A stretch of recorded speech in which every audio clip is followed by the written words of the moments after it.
Nous en sommes maintenant à la période de questions et de réponses orales et je cède la parole au chef de l'opposition officielle. Merci, Monsieur le Président. Le projet de loi sur les tarifs d'Hydro-Québec, c'est encore la machine à cash du premier ministre. Au lieu de rembourser 1,5 milliard tel que promis, la CAQ fait maintenant miroiter un remboursement de 500 millions. Le problème, Monsieur le Président, c'est que cette somme allait déjà être retournée aux Québécois, quel que soit le gouvernement et avant même le dépôt du projet de loi 34. C'est donc simplement un petit truc comptable pour nous faire avaler cette pilule. Le premier ministre brandit d'une main un remboursement, mais il se garde bien de mentionner qu'il va surtaxer les citoyens de plus de 1 milliard pour les 4 années suivantes. C'est un peu comme un vendeur qui vous dit que vous n'aurez pas de paiement durant la première année. Ça semble intéressant à court terme, mais pensez-vous vraiment qu'il ne va pas se reprendre ensuite? Monsieur le Président, le premier ministre rencontre aujourd'hui son homologue de l'Ontario. Mais ce n'est pas avec ces fameux deals qu'il ira chercher de l'argent pour Hydro-Québec. C'est en augmentant la facture des Québécois. Monsieur le Président, si le premier ministre a besoin de plus d'argent pour ses promesses électorales, qu'il le dise. Et entre-temps, qu'il fasse payer la vraie facture aux Québécois. Alors ma question, allez-vous, oui ou non, écouter tous ceux qui vous demandent de retirer votre projet de loi? Monsieur le Premier ministre, en s'adressant toujours à la présidence. Monsieur le Président, les gens qui nous écoutent, là, je vais les laisser juger par eux-mêmes. Ce qui est proposé dans le projet de loi 34, c'est de geler les tarifs d'Hydro-Québec l'année prochaine et par la suite de les augmenter de l'équivalent de l'inflation. Vous avez entendu comme moi le chef du Parti libéral nous dire « c'est une machine à cash ». On peut tous entendre que c'est une expression qui est un petit peu exagérée. Je pense que si demain matin, là, on allait se promener ensemble au centre Rockland, dans le comté du chef du Parti libéral, puis qu'on demandait aux gens « Est-ce que vous pensez qu'un gel et ensuite l'inflation, ça a l'air d'une machine à cash? » Je pense qu'ils seraient surpris des réponses.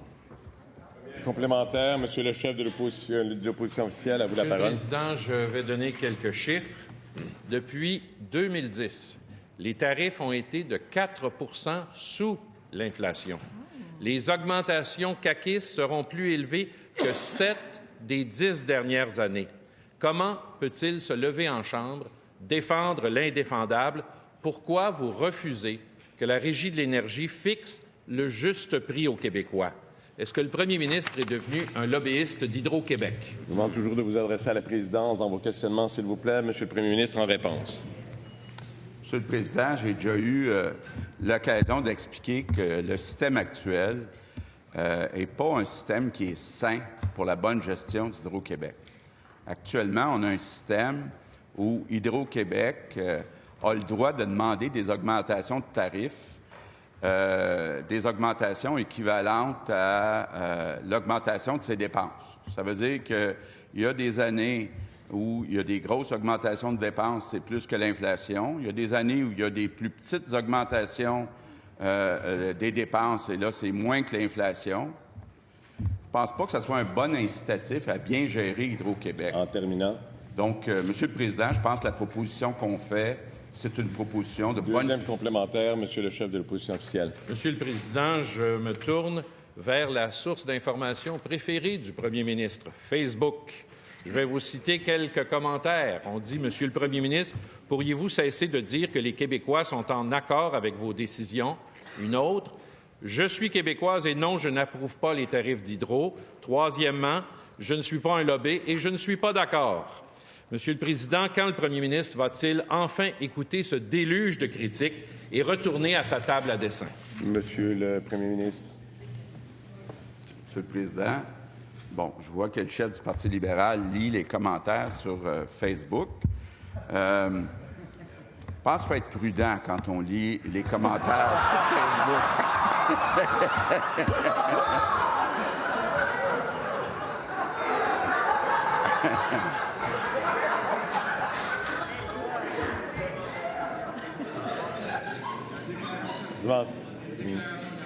S'il vous plaît. S'il vous plaît. Monsieur le Premier ministre, je demande le silence de tous. On est en réponse au Premier ministre. Monsieur le Premier ministre, vous avez la parole. Monsieur le Président, je pense que le Facebook libéral a plus de libéraux, puis le Facebook caquiste a un peu plus de caquistes. Donc, ce que je propose encore une fois au chef du Parti libéral, c'est d'aller faire le tour ensemble samedi des centres d'achat, puis prendre au hasard des gens qui sont ni libéraux ni caquistes, puis on aura la vérité. Monsieur le chef de l'opposition officielle. Monsieur le Président, je vais citer l'IRIS, l'Institut de recherche d'information socio-économique. Quand il parle du fameux 500 millions, Monsieur le Président, en 2020, ils disent « ce n'est ni un cadeau, ni un rabais. Cet argent revient déjà aux Québécois » et tous les experts ont corroboré ces dires. Alors, à mon tour, je mets au défi le premier ministre de dédire cette information ou cette affirmation sans induire la Chambre en erreur. Monsieur le Premier ministre. Monsieur le Président, on avance. Le chef du Parti libéral vient de reconnaître que le gouvernement de la CAQ va redonner 500 millions de dollars aux Québécois dès le mois de janvier 2020, évidemment, si le projet de loi est adopté. Monsieur le Président, ça fait plus de 100 heures qu'on est en commission parlementaire sur ce projet de loi. Je pense que les arguments ont tous été dits, puis il est temps qu'on passe au vote. Et puis, bon, si les libéraux veulent voter contre un chèque de 500 millions aux contribuables québécois, bien, ça sera le choix du Parti libéral. Question principale, Madame la députée de Saint-Henri-Sainte-Anne. Alors, merci, Monsieur le Président. Dans le dossier des journaux régionaux et spécifiquement Capital Média, il y a deux aspects qui comptent vraiment. Le maintien de la qualité de l'information dans toutes nos régions et les 350 emplois qui y sont associés. Or, en apprenant la décision de Desjardins Capital de Risque de ne pas financer la nouvelle coopérative, le ministre de l'Économie n'a rien trouvé de mieux à faire que de ternir la réputation d'une administratrice chevronnée. Pire encore, en apprenant que cette même administratrice n'avait pas été impliquée dans la décision, le ministre a refusé de s'excuser et il a été cautionné par le premier ministre. Hier, le premier ministre en a rajouté une couche, Monsieur le Président. Il a fait des menaces à peine voilées par rapport aux crédits d'impôt reçus par Desjardins, alors que des milliers d'entreprises reçoivent des crédits d'impôt. Pour les 350 employés, Monsieur le Président, pour le maintien de la qualité de l'information en région, n'aurait-il pas mieux valu s'asseoir avec l'entreprise pour trouver une voie de passage plutôt que de confronter, ternir et menacer? Je vous fais encore mention d'être très, très prudent dans les propos utilisés. Je ne referai pas mention des termes qui ont été dits, mais soyons prudents dans les termes dont on se sert pour exprimer les opinions et les idées. Monsieur le ministre des Finances. Mais nous sommes d'accord que Capital régional et coopérative Desjardins doit s'asseoir et regarder le dossier. Leur contribution au montage financier est extrêmement importante. D'autres parties prenantes avaient indiqué que leur participation était conditionnelle à la participation de Desjardins. Alors, c'est pour ça que notre gouvernement avons fortement suggéré à Desjardins de reconsidérer leur décision, ce qu'ils font, et que je crois que nous soulignons tous que c'est extrêmement positif. Première complémentaire, Madame la députée de Saint-Henri-Sainte-Anne. Monsieur le Président, c'est dans la manière de faire les choses. Aujourd'hui, Alban Damour, ex-président du mouvement Desjardins, écrivait la chose suivante. On n'aurait pas cette crise aujourd'hui si on avait décidé d'agir il y a 6 mois ou 1 an. On la voyait venir, la crise. Personne n'a eu le réflexe chez nos leaders politiques de penser qu'il y avait un modèle qui pouvait venir à la rescousse des médias et assurer la pérennité. Monsieur le Président, le gouvernement compense son manque de vision et son manque de leadership avec une approche autoritaire et conflictuelle. Quand vont-ils agir de manière responsable? Monsieur le ministre des Finances. Bien, une approche responsable, c'est exactement ce que nous faisons. Nous avons étudié le dossier, nous avons attendu les résultats de la commission parlementaire et nous ajoutons 50 millions par année pour l'industrie, ce qui fait un total de 60 millions, la contribution du gouvernement du Québec, qui est de 3 à 4 fois ce que le fédéral fait. Et ça va permettre aux journaux de survivre et de permettre la diversité de l'information. Et bien sûr, là, on est en restructuration d'une entité qui était en extrême difficulté. C'est complexe, ça prend toutes les parties prenantes qui participent. Et Desjardins, Capital régional et coopérative Desjardins, avaient indiqué qu'ils voulaient participer et c'est ce qu'on veut qu'ils fassent. Deuxième complémentaire, Madame la députée de Saint-Henri-Sainte-Anne. Le ministre des Finances ne répond pas quant à l'approche qui a été faite par le gouvernement. Alors, quand les choses se gâtent à la CAQ, ils rentrent en confrontation. Ils ont attaqué les recteurs d'université en disant qu'ils ne pensaient qu'à leur financement dans la crise du PEC. Ils ont attaqué la Chambre de commerce de Montréal en disant qu'ils ne s'intéressaient qu'aux bas salaires. Ils attaquent maintenant une administratrice dont la réputation est impeccable. Jusqu'où ira l'indécence de ce gouvernement quand ils sont en crise? Je vais vous demander, s'il vous plaît, dans ce terme-là, indécence faisant partie des propos qu'on ne doit pas utiliser, Madame la députée Henry-Sainte-Anne. Alors, j'aimerais appeler à la prudence. C'est des termes qu'on devrait éviter. Je vous appelle donc à la prudence dans les mots à utiliser. Monsieur le ministre des Finances. Bien, je veux juste rappeler à tout le monde que nous donnons un crédit d'impôt de 35 % pour la mission qui est capitale régionale et coopérative des jardins, qui vise à prendre des risques dans les PME québécoises. Alors, c'est directement dans la mission de l'institution. Nous sommes là, le gouvernement, avec le crédit d'impôt de 35 % et Desjardins avaient indiqué qu'ils allaient participer au montage et leur contribution est extrêmement importante. Alors, tout ce que nous avons dit suite au fait qu'ils ont décidé de se retirer, nous leur avons demandé de reconsidérer cette décision, ce qu'ils font et ce qui est très bénéfique pour le montage dans son ensemble. Question principale, Monsieur le député de Lapinière. Monsieur le Président, la première chose dont on s'attend d'un ministre, c'est qu'il soit responsable. Le ministre des Transports, là, ça fait plus d'1 an qu'il a décidé d'exproprier les propriétaires de permis de taxi, 1 an pour établir les formules de compensation, 1 an pour dire aux propriétaires, voici les documents que vous devez fournir, les formulaires que vous devez remplir. C'est bizarre, hein? Mais quand la loi a été adoptée le 10 octobre dernier, dans la demi-heure, le ministre traversait pour la faire sanctionner au bureau du lieutenant-gouverneur. Mais quand vient le temps de payer les propriétaires, il a dit qu'il irait vite. 2 mois plus tard, toujours rien. Monsieur le Président, c'est scandaleux. Et on apprend qu'à l'instant, les propriétaires manifestent dans Jean Talon. Ils sont en colère et ils ont raison.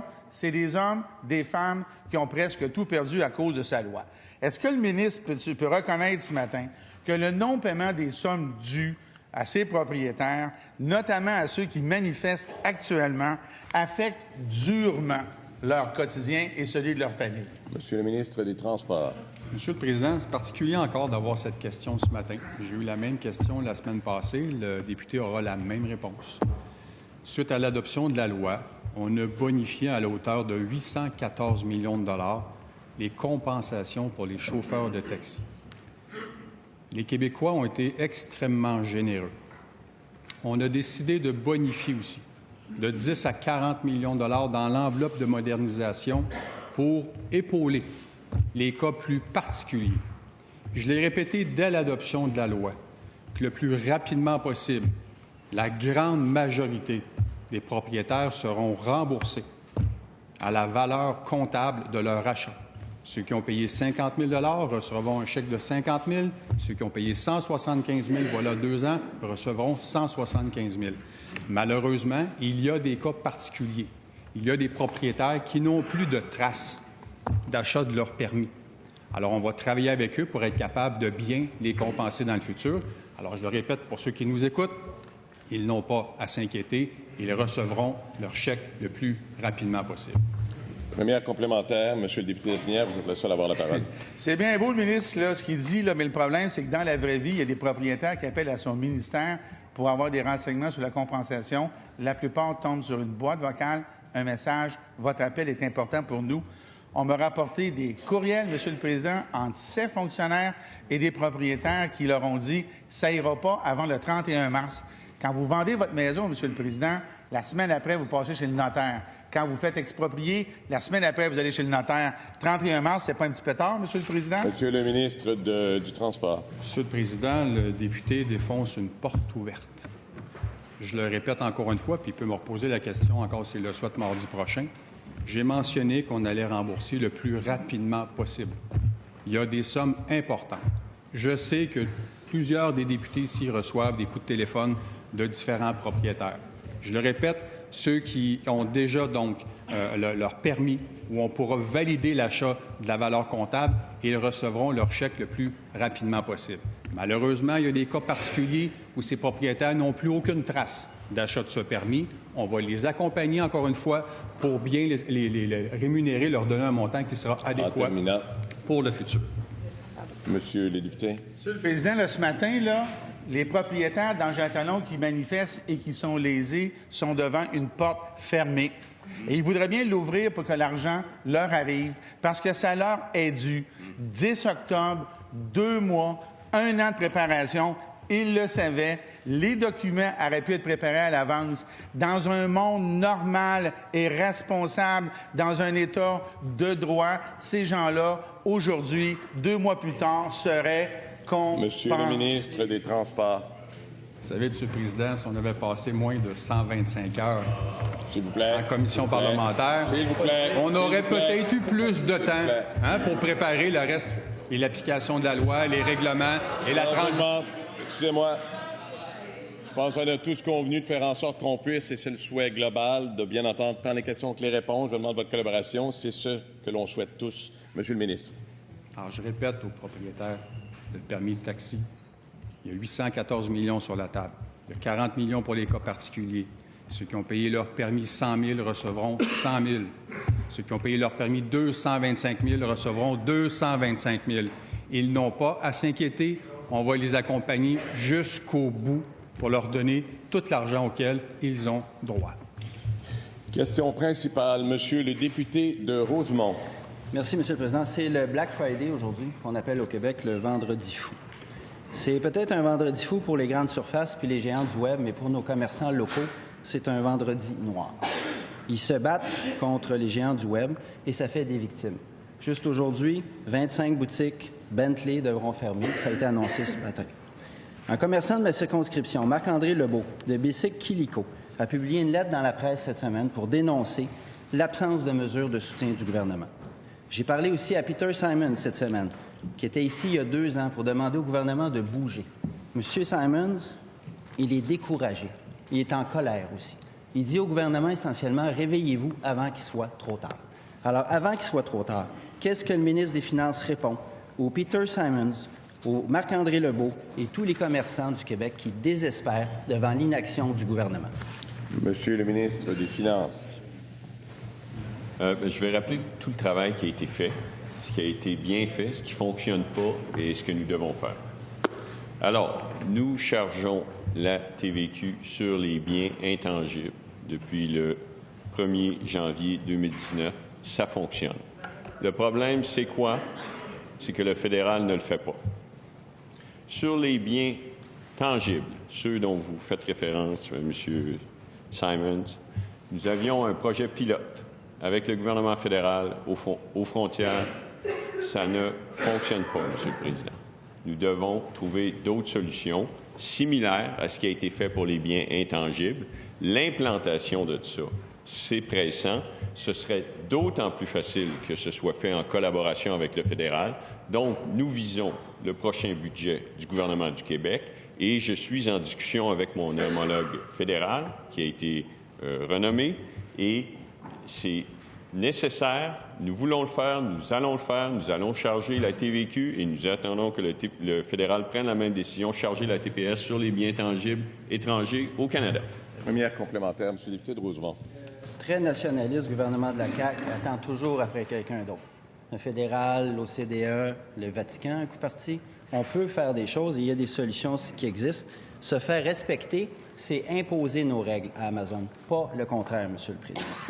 Quand est-ce que le ministre des Finances va exiger que les géants du Web jouent selon les mêmes règles que nos commerçants qui sont étouffés par ces géants du Web? Monsieur le ministre des Finances. Bien, au risque de répéter ma réponse précédente, sur les biens intangibles, ça fonctionne, c'est en place au Québec. Sur les biens tangibles, il y avait un projet pilote qui ne fonctionne pas, M. le Président. Les résultats sont mauvais. Donc, nous avons besoin d'une nouvelle solution que nous allons mettre en place au prochain budget. Ce serait d'autant plus efficace qu'il y aura collaboration avec le fédéral et que le fédéral accepte de charger la TPS. Merci. Deuxième complémentaire, M. le député de Rosemont. Je ne sais pas si le ministre des Finances attend après le fédéral. Là. Je lui suggérais de ne pas retenir son souffle. Ça va mal finir. Il y a 2 ans, Amir Kadir, ici, en cette Chambre, a présenté un projet de loi avec, justement, M. Simons. Et ce projet de loi était aussi appuyé par le Conseil québécois du commerce de détail. Ça visait à encadrer les géants du Web, justement, qui se défilent, qui ne paient pas leurs impôts puis qui cachent leur fric dans les paradis fiscaux. Quand est-ce que le gouvernement va cesser de jouer les trop petits pas capables et imposer ses propres règles fiscales? Monsieur le ministre des Finances. Bon, je pense que ça va être une troisième fois la même réponse. Les biens intangibles, ça fonctionne, c'est en place. On collecte la TVQ. Les biens tangibles, il y avait un projet pilote, les mesures. Lorsque le projet pilote a été mis en place, je présume que l'intention, c'était que ça fonctionne. Malheureusement, le projet pilote est un échec, donc besoin de nouvelles solutions qui seront mises en place dans le prochain budget du gouvernement du Québec, mais ce serait d'autant plus efficace s'il y avait aussi la TPS, donc collaboration avec le gouvernement fédéral, Monsieur le Président.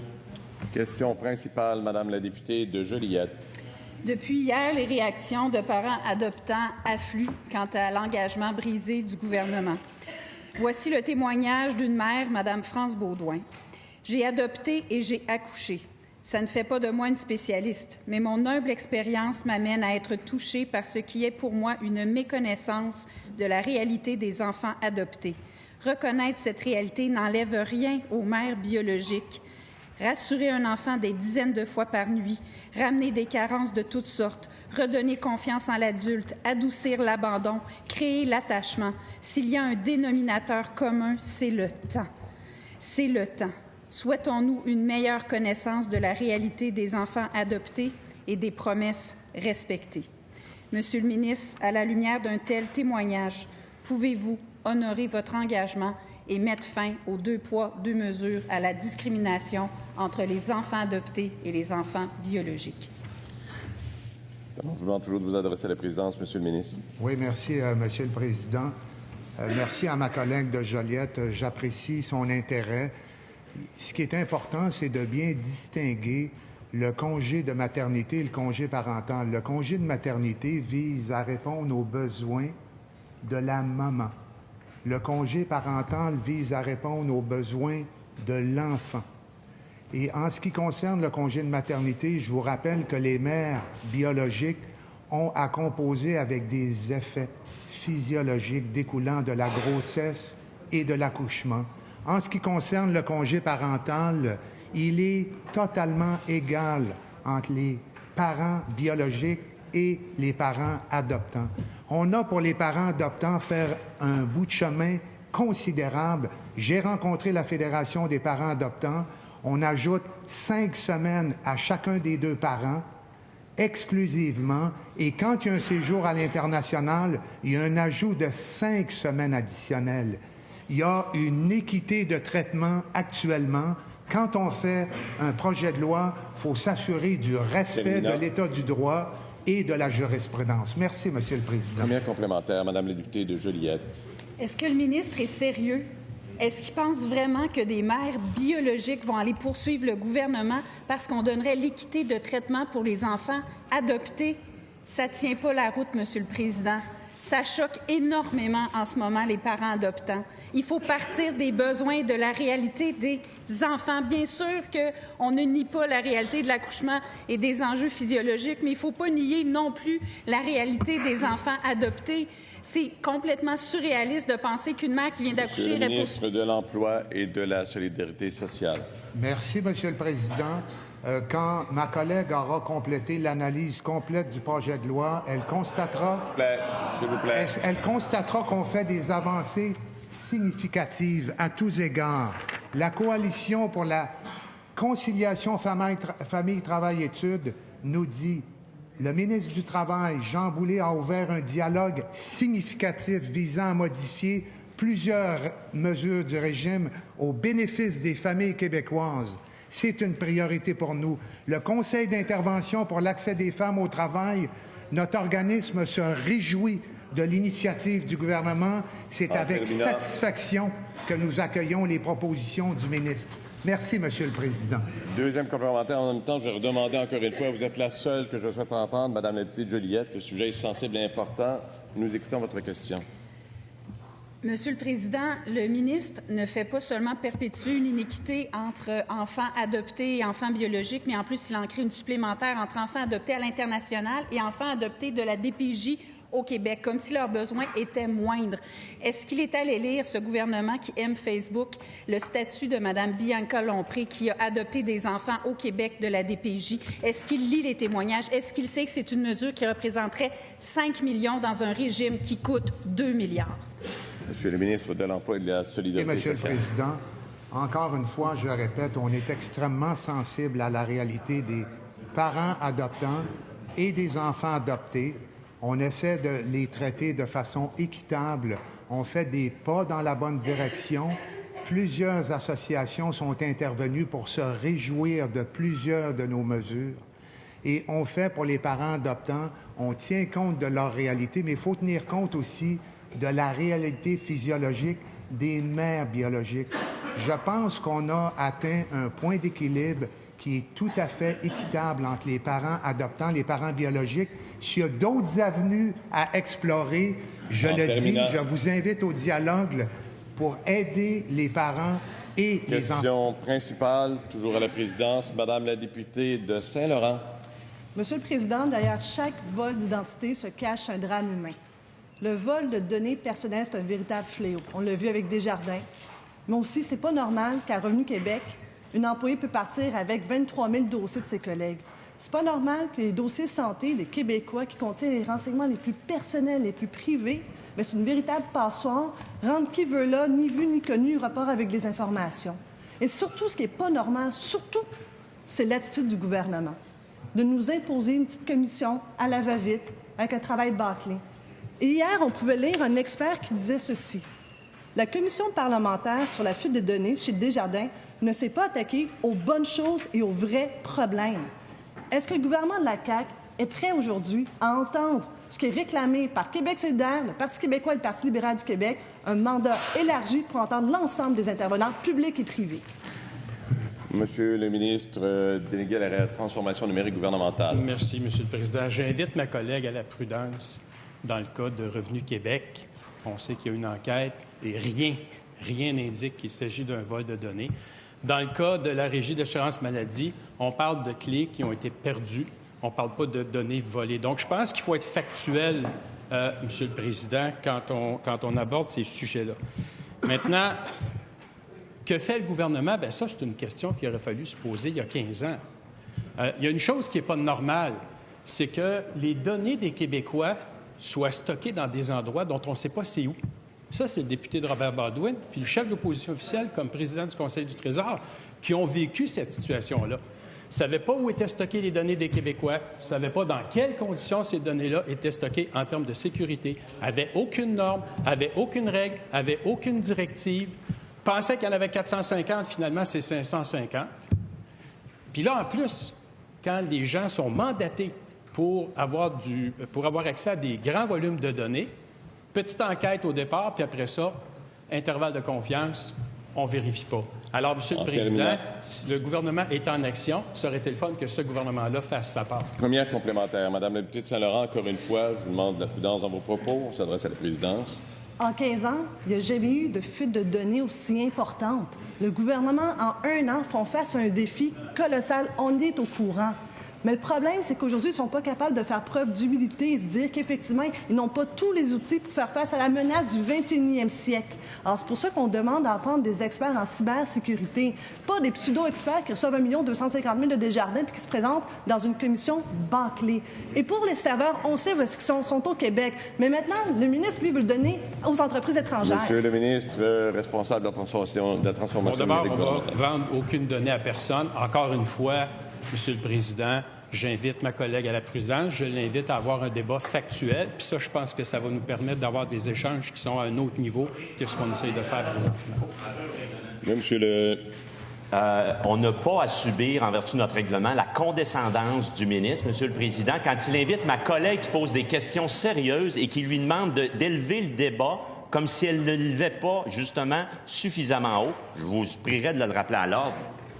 Non, Monsieur le leader du gouvernement, mais on va compléter rapidement là-dessus. Je vous entends très bien. Je ne crois pas que le leader de l'opposition officielle, dans le cadre d'une question de règlement, peut prêter des motifs au ministre non plus délégué à la transformation numérique. Alors, il faut être prudent des deux côtés, il faut faire attention. Je vais vous demander, là, je vais rappeler que ce mot « condescendance » n'est pas un terme approprié. Je pense qu'on doit être prudent. Vous vous êtes invités mutuellement à la prudence. Non, mais je souhaite que tous soient dans les termes, qu'on soit très prudents. Je pense que pour le bénéfice, si on l'échange ensemble. Alors, je vous invite à la prudence. Je vous souhaite et je demande de revenir à la réponse. Monsieur le ministre, vous poursuivez votre réponse, s'il vous plaît. Je ne demande que ça, Monsieur le Président. Alors, voici ce qu'on va faire dans les faits, qui n'a jamais été fait. On va catégoriser les données pour s'assurer d'avoir des régimes de protection qui vont être en lien avec le type de la donnée qui est sensible, la donnée qui est non sensible et la donnée qui peut être une donnée ouverte. Ça, c'est quelque chose qu'on est en train de faire. On va s'assurer aussi que les données qui sont stockées au gouvernement du Québec feront l'objet d'un régime de protection particulier. Et on va s'astreindre, nous, aux normes les plus élevées à l'international pour s'assurer d'augmenter la sécurité des données qui seront conservées par Deuxième complémentaire, Madame la députée. Qu'est-ce qui n'a jamais été fait? C'est un gouvernement qui se dit nationaliste, qui est prêt à livrer les données personnelles des Québécois aux entreprises étrangères. Ça n'a jamais été fait. Mettre chez nous, c'est pas juste un concept, c'est une réalité québécoise. Pour ce qui est du vol de données, moi, je trouve pas ça drôle quand il y a une femme du Saguenay qui a 2 hypothèques sur le dos qu'elle n'a jamais contractées. Alors là, en ce moment, on le demande. C'est l'ensemble des partis d'opposition qui nous regardent, qui vous regardent, puis qu'on vous demande un mandat élargi. Élargi pour entendre des vrais experts. Les observations de dire que, Equifax, ça ne parle pas français, j'ai fait ma revue de presse au mois d'août, on le savait. Monsieur le ministre responsable de la transformation numérique gouvernementale. Oui, Monsieur le Président. Je pense que je vais être obligé de mettre la chicane au Parti libéral, puis ça, je déteste faire ça. Mais la députée de Saint-Henri-Sainte-Anne, quand elle était ministre de l'Économie, a vanté l'installation d'Amazon au Québec, a dit que l'info nuagique, c'était la voie à suivre pour le Québec, pour le gouvernement du Québec. Puis là, je comprends que sa députée, sa collègue de Saint-Laurent, n'est pas d'accord avec elle. Ça inaugure bien. Alors, ce qu'on va faire, Monsieur le Président... Oui, S'il vous plaît. S'il vous plaît, j'aimerais qu'on poursuive sur un bon ton et qu'on atteigne ce que l'on souhaite. S'il vous plaît, Monsieur le député. Monsieur le ministre, je vous demande de continuer votre réponse, s'il vous plaît. Non. Comme disait Jean Perron, oui, ça inaugure bien. Alors, Monsieur le Président, d'abord, il n'est pas question de vendre aucune donnée à personne. Ça, c'est la première étape. Puis j'aimerais ça qu'on soit factuel parce que c'est totalement inexact. Deuxièmement, j'ai dit que les données sensibles seraient gardées par le gouvernement du Québec, dans les clouds du gouvernement du Québec. Question principale, Monsieur le député de Hochelaga-Maisonneuve. Merci, Monsieur le Président. Le RQAP est un joyau des programmes sociaux québécois. Il fonctionne bien. La plupart des parents l'utilisent et quand ils l'utilisent jusqu'à la dernière journée. Et encore mieux, jusqu'à récemment, il y avait d'énormes surplus. L'occasion était donc parfaite pour un coup de circuit, mais même avec une balle donnée, le ministre du Travail a réussi à rater son coup. Par pure idéologie, il a d'abord décidé de baisser les cotisations et de se priver volontairement de la majorité de ses surplus. Et ça le force à faire des choix qu'il n'est pas obligé de faire. Premièrement, il brise sa promesse faite aux parents adoptifs, une nouvelle promesse brisée de la CAQ. Deuxièmement, quand vient le temps d'encourager la présence des pères, il se complique la vie pour rien. Il aurait pu le faire tout simplement en offrant 4 semaines supplémentaires au papa, fin de l'histoire. Mais parce qu'il s'est privé de plusieurs millions, il faut qu'il prenne un chemin compliqué et qu'il brise des promesses. Pourquoi le ministre du Travail s'est lié les mains? Pourquoi il se prive d'argent et pourquoi il empêche de donner des nouvelles semaines réservées aux pères? Monsieur le ministre de l'Emploi et de la Solidarité sociale. Merci, Monsieur le Président. Totalement d'accord avec mon collègue. C'est un régime qui est généreux, qui est apprécié par les familles québécoises. Les mères l'utilisent 80 %. Les hommes utilisent le congé de paternité 70 %. Les hommes ne partagent pas assez le congé parental, 37 %. Donc, pour les pères, il y a quand même une mesure incitative. Quand les 2 parents partageront au moins 10 semaines, il y aura 4 semaines de prestations additionnelles partageables entre les deux. C'est important que les papas s'investissent plus dans la sphère familiale, participent plus au congé parental. Les mamans que je rencontrais hier se réjouissaient de cette mesure. La sphère familiale implique l'engagement des 2 parents. Les cotisations vont effectivement baisser de 6 % effectif au 1er janvier 2020, 131 millions de dollars remis dans les poches de ceux qui cotisent, travailleurs, travailleuses et entreprises, incluant les travailleurs autonomes.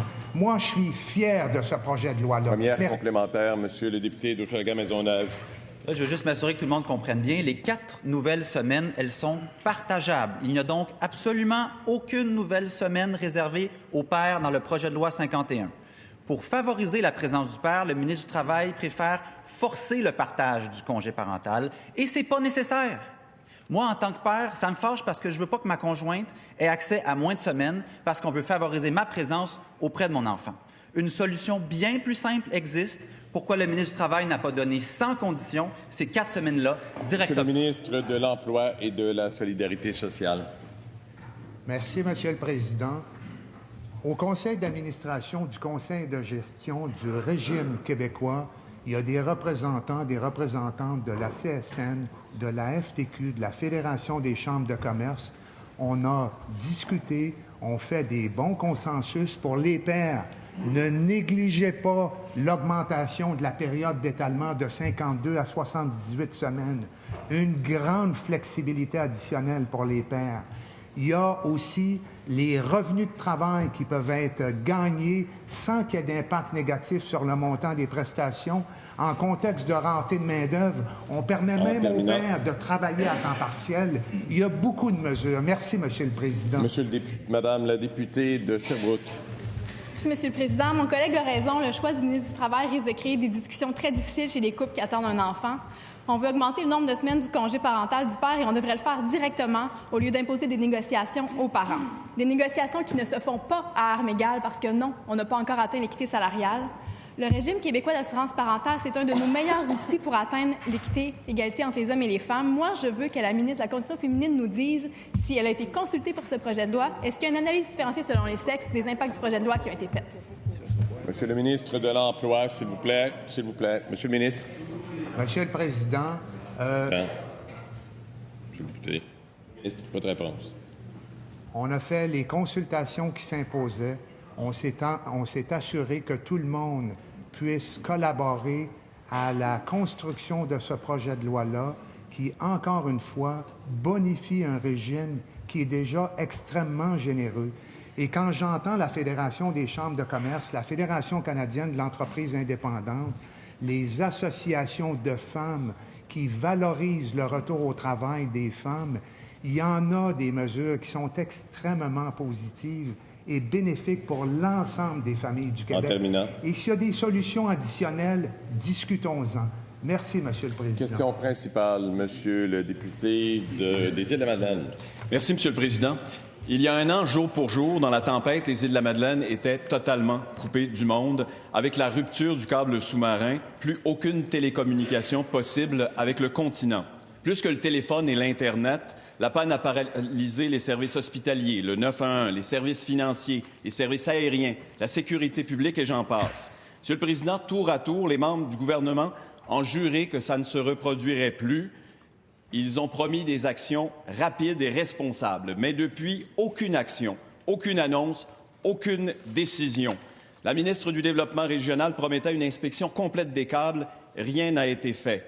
La question n'est plus de savoir si les câbles vont se rompre. La question est de savoir quand ça va arriver. Monsieur le Président, les Madelinots sont inquiets. Quand le gouvernement va-t-il prendre ses responsabilités et passer à l'action? Monsieur le leader du gouvernement. Oui, Monsieur le Président. Il me fait plaisir de répondre à la question du député des Îles-de-la-Madeleine relativement au câble sous-marin qui relie les Îles-de-la-Madeleine au reste au continent, Monsieur le Président. Vous savez, je pense que la première des choses qui est important de faire, c'est de rassurer les Madelinots, parce que également le député des Îles-de-la-Madeleine, parce que présentement, les 2 câbles en place sont pleinement opérationnels. Les travaux progressent bien en ce qui concerne le choix et la mise en place d'une solution de relève dans les cas où un bris majeur surviendrait au câble. Monsieur le Président, les différents ministres travaillent actuellement, entre autres, avec Hydro-Québec afin de trouver une solution pour s'assurer notamment qu'il n'y ait plus de rupture comme c'est arrivé durant l'épisode il y a de cela de près d'un an. Alors, Monsieur le Président, ce que je peux vous dire, c'est qu'on prend la situation très au sérieux. On veut s'assurer qu'il y a une continuité de service, une continuité de communication avec les Îles-de-la-Madeleine en tout temps. Et je peux assurer le député des Îles-de-la-Madeleine qu'il y a du travail qui est fait présentement et que ça va continuer à se faire et qu'on va réussir à arriver avec une solution qui va être pérenne pour assurer le lien avec les Îles-de-la-Madeleine. Le gouvernement considère que c'est une priorité. Première complémentaire, M. le député. C'est difficile de croire que c'est une priorité alors que depuis un an, rien ne s'est passé. Aujourd'hui et pour toute la fin de semaine, on annonce aux îles des vents de tempête qui frôleront les 100 km/h pendant 3 jours. La crainte, la rupture des câbles de télécommunication. À chaque tempête depuis un an, c'est la même question. Les câbles vont-ils tenir le coup? On nous parle d'un nouveau câble. Vous avez fait référence à Hydro-Québec. Un nouveau câble d'ici 2025. Combien de tempêtes d'ici là? Combien de bris d'ici là? Le leader du gouvernement. Monsieur le Président, on est pleinement conscient de la situation et le député des Îles-de-la-Madeleine fait bien de le rappeler. C'est pour ça, justement, que le gouvernement travaille pour trouver une solution qui va permettre d'assurer d'une façon pérenne et dans le temps une continuité de service pour les Îles-de-la-Madeleine relativement aux câbles sous-marins parce qu'on veut s'assurer que des événements comme ceux qui sont survenus l'an passé à l'occasion de la rupture de service, Monsieur le Président, ne se reproduisent plus. Alors, Monsieur le Président, je peux rassurer le député des Îles, le ministre de l'Économie ainsi que la ministre déléguée à l'économie régionale regarde le dossier et travaille présentement avec les acteurs sur le terrain ainsi qu'avec Hydro-Québec pour trouver une solution pour mettre en place cela le plus rapidement possible. Deuxième complémentaire, Monsieur le député. Moi, je trouve rien de rassurant dans la réponse du ministre. Ce qui serait rassurant, c'est une ministre déléguée spécifiquement et exclusivement à notre région. Mais on apprenait récemment que les câbles sont usés et ils ne sont plus assurables. L'organisme qui est responsable des câbles n'a pas la capacité financière de les faire réparer lorsqu'il y aura un bris. Le réseau des télécommunications, je le répète, c'est vital. Tous les services publics en dépendent totalement. Le ministre peut-il confirmer que le gouvernement va assumer les frais s'il survenait... Le ministre de l'Énergie et des Ressources naturelles. Oui, merci, Monsieur le Président. Naturellement, comme gouvernement, on rejoint totalement les préoccupations mentionnées par mon collègue.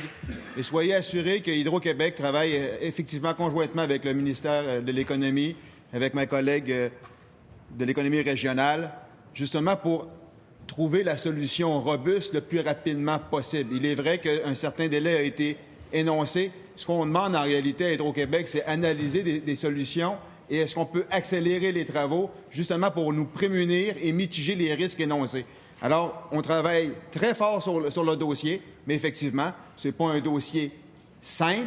Ça demande beaucoup, en fin de compte, de travaux, mais on va regarder comment on peut accélérer l'échéancier pour trouver la solution pérenne plus rapidement. Question principale, Madame la députée de Verdun. Merci, Monsieur le Président. J'interpellais au printemps dernier le ministre de l'Éducation sur la nécessité de procéder rapidement à la construction d'une 3e école à l'île des Sœurs.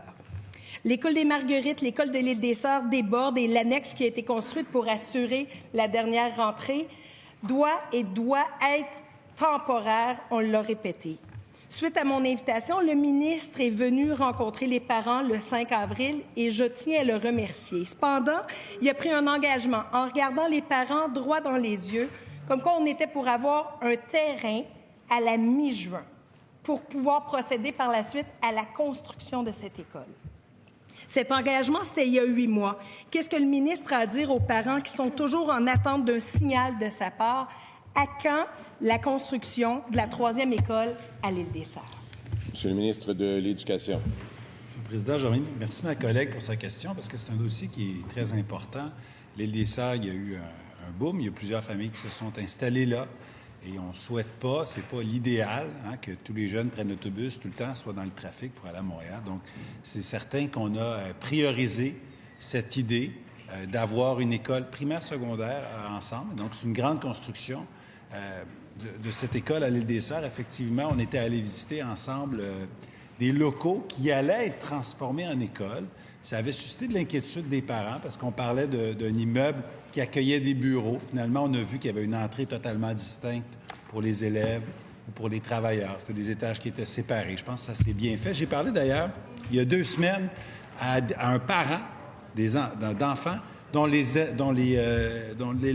enfants fréquentent cette école. Donc, ça se passe bien, mais je réitère que c'est temporaire. On a créé une équipe mixte à la SQI qui travaille sur les projets majeurs parce qu'on s'est engagé à avancer dans ce dossier-là Et ça a été budgété. Donc, c'est plus simplement un projet. Ça a été budgété. Cette école a fait l'objet d'une annonce. Question principale, Madame la députée de Verdun. Mon premier contact avec le cabinet remonte à mars 2019, donc ça fait 10 mois. J'ai collaboré, mais je pense que les parents et les enfants ont pas mal attendu. Vous avez pris un engagement. Vous avez regardé les parents droit dans les yeux. Vous vous êtes engagé, sans qu'on l'ait demandé, là, à livrer un terrain.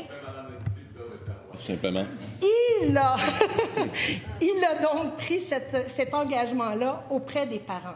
Moi, ce que j'ai besoin de savoir, Monsieur le Président, est-ce qu'il peut dire aujourd'hui qu'il n'a pas tenu parole auprès des parents?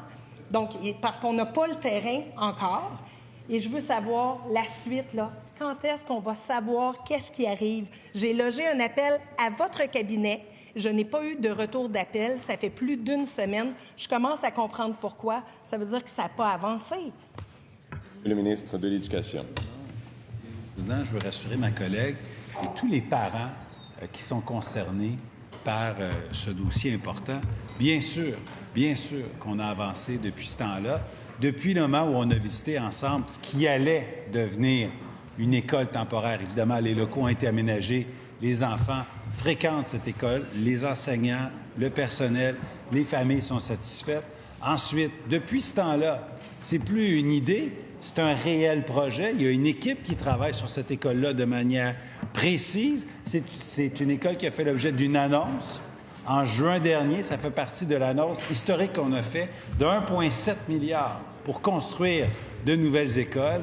J'ai très hâte de faire cette annonce pour rassurer les parents, les élèves et le personnel.